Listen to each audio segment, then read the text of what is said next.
তপস্যাকালের পঞ্চম সপ্তাহ বৃহস্পতিবার। প্রথম পাঠ আদি পুস্তক 17 অধ্যায় পদ সংখ্যা 3 থেকে 9।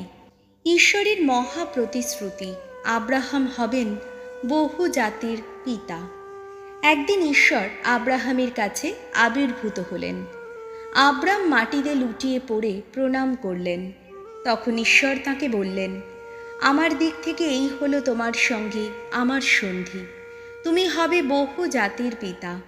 তোমাকে আর আব্রাম বলে ডাকা হবে না, তোমার নাম হবে আব্রাহাম, অর্থাৎ বহু মানুষের পিতা।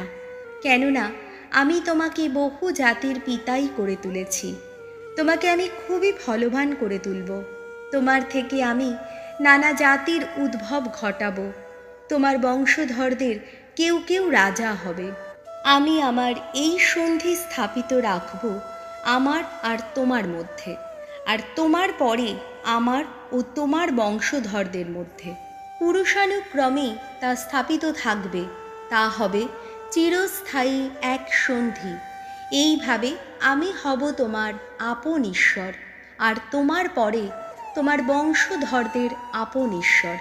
তোমার এই প্রবাসের দেশ, এই গোটা কানান দেশ আমি তোমার হাতে আর তোমার পরে তোমার বংশধরদের হাতে তুলে দেব। তা চিরদিনের মতোই তাদের আপন দেশ হয়ে থাকবে, আর আমি হব তাদের আপন ঈশ্বর। ঈশ্বর আব্রাহামকে আরও বললেন, তোমার দিক থেকে আমার এই সন্ধি তোমাকে কিন্তু পালন করে যেতেই হবে। তোমাকে আর তোমার পরে পুরুষানুক্রমে তোমার বংশধরদেরও। প্রভুর বাণী। শাম সঙ্গীত ধুয়ো। প্রভু ভোলেন না কোনো দিন তাঁর মহাসন্ধির কথা। ভগবান যিনি, শক্তির আধার যিনি, করো তোমরা তাঁর অন্বেষণ। তাঁর শ্রীমুখের নিরন্তর করো অন্বেষণ। ভুলে যেও না তাঁর অপরূপ শত কীর্তির কথা, তাঁর অলৌকিক যত কাজ, তাঁর যত বিচার উক্তি। ধুয়ো। প্রভু ভোলেন না কোনো দিন তাঁর মহাসন্ধির কথা। তাঁর সেবক আব্রাহামেরই বংশধর তোমরা সবাই। তোমরা তো জাকবেরই সন্তান, স্বয়ং ভগবানের মনোনীত জন। সেই স্বয়ং ভগবান যিনি, তিনিই তো আমাদের আপন ঈশ্বর। সারা বিশ্বে সক্রিয় তাঁর ন্যায় বিচার। ধুয়ো। প্রভু ভোলেন না কোনো দিন তাঁর মহাসন্ধির কথা। তিনি তো সর্বদাই মনে রাখেন তাঁর সেই সন্ধির কথা। সহস্র প্রজন্মের উদ্দেশ্যে বিঘোষিত তাঁর সেই অঙ্গীকার। আব্রাহামের সঙ্গে সম্পাদিত তাঁর সেই সন্ধির কথা। ইসাকের প্রতি উচ্চারিত তাঁর সেই শপথের কথা। ধুয়ো। প্রভু ভোলেন না কোনো দিন তাঁর মহাসন্ধির কথা। বাণী বন্দনা। হে খ্রিস্ট, হে করুণা ঘন, নম হে, নম হে। আমরা যেন প্রভুর বাণী আজ কান পেতে শুনি। আমরা যেন হৃদয় দুয়ার বন্ধ করে না রাখি। যোহন রচিত মঙ্গল সমাচার 8 অধ্যায় পদ সংখ্যা 51 থেকে 59। যিশুর আগমনে আব্রাহাম গভীর আনন্দ পেয়েছেন। যিশু একদিন ইহুদিদের বললেন, আমি তোমাদের সত্যি সত্যিই বলছি, কেউ যদি আমার বাণী মেনে চলে তবে তাকে কোনো দিন মৃত্যুর মুখ দেখতে হবে না। তখন ইহুদি ধর্মনেতারা তাকে বললেন, এইবার আমরা বুঝতে পারছি যে আপনাকে একটা অপদূত পেয়েছে।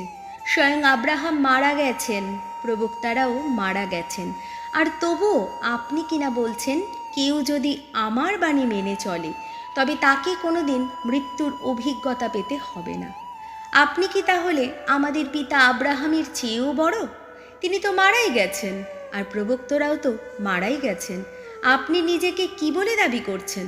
যিশু উত্তর দিলেন, আমি যদি নিজেই নিজের মহিমা প্রচার করে বেড়াতাম তবে আমার সেই মহিমার কোনো মূল্যই থাকতো না।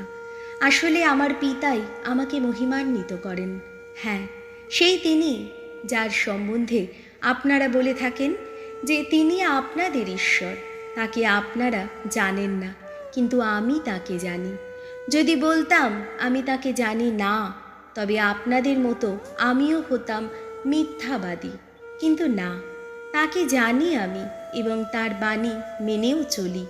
আপনাদের পিতা আব্রাহাম এই ভেবে গভীর আনন্দ পেয়েছিলেন যে তিনি আমার আগমনের দিনটি দেখতে পাবেন, আর তা দেখতেও পেয়েছেন তিনি, আর তাতে আনন্দিত হয়েছেন। ইহুদি ধর্ম নেতারা তখন যিশুকে বললেন, আপনার বয়স তো এখনও 50 বছর হয়নি, আর আপনি কি না আব্রাহামকে দেখেছেন? যিশু উত্তর দিলেন, আমি আপনাদের সত্যি সত্যি বলছি, আব্রাহাম জন্মাবার আগে থেকেই আমি আছি। তখন তারা তাকে পাথর ছুঁড়ে মারবার জন্যে পাথর কুড়োতে লাগলেন। যিশু কিন্তু সবার সামনে থেকে আড়ালে গিয়ে মন্দির ছেড়ে বেরিয়ে গেলেন।